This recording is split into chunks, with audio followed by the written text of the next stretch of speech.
Hello everyone எல்லாரும் எப்படி இருக்கீங்க? சேனலை சப்ஸ்கிரைப் பண்ணாம இருந்தீங்கன்னா, மறக்காம சப்ஸ்கிரைப் தட்டி விட்டுருங்க.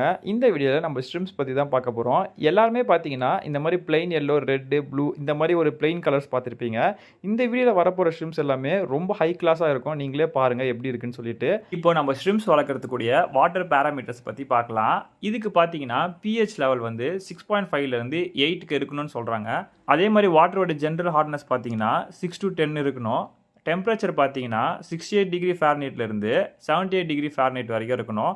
இதுக்கு பார்த்தீங்கன்னா ammonia and nitrate maintenance level பார்த்தீங்கன்னா க்ளோஸ் டு 0 இருக்கணும்னு சொல்கிறாங்க. ஏன்னா அதுக்கேற்ற மாதிரி நம்ம வந்து ஃபில்ட்ரேஷன் செட்டப் பண்ணணும். ஸோ அந்த ஃபில்ட்ரேஷன்லாம் பர்ஃபெக்டாக இருந்தால் மட்டும்தான் அந்த மாதிரி 0வில் மெயின்டைன் பண்ண முடியும்.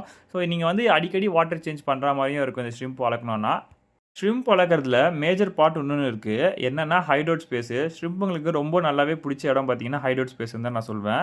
அது மட்டும் இல்லாமல் நீங்கள் பிளான் க்ரோ பண்ணணும். நல்லா பிளான் க்ரோ பண்ணுறதுக்கு லைட்ஸும் தேவைப்படும். நல்ல ஃப்ளூரசன்ஸ் எல்இடி லைட் நீங்கள் யூஸ் பண்ணுங்கள். ஸோ அதுக்கு தான் பிளான்ட்டை க்ரோ பண்ண ஹெல்ப்ஃபுல்லாக இருக்கும். இதெல்லாம் நீங்கள் பண்ணிவிட்டு வாட்டர் சேஞ்சை வந்து 1லேருந்து 2 வீக்குக்கு 25% மாற்றினாலே போதும். நல்ல வாட்டர் குவாலிட்டியை மெயின்டைன் பண்ண நல்ல ஒரு ஃபில்டர் சிஸ்டம் யூஸ் பண்ணுங்கள். ஷ்ரிம்ப் அழகான ஷ்ரிம்பாக வாங்கி வளங்க. தேங்க்யூ.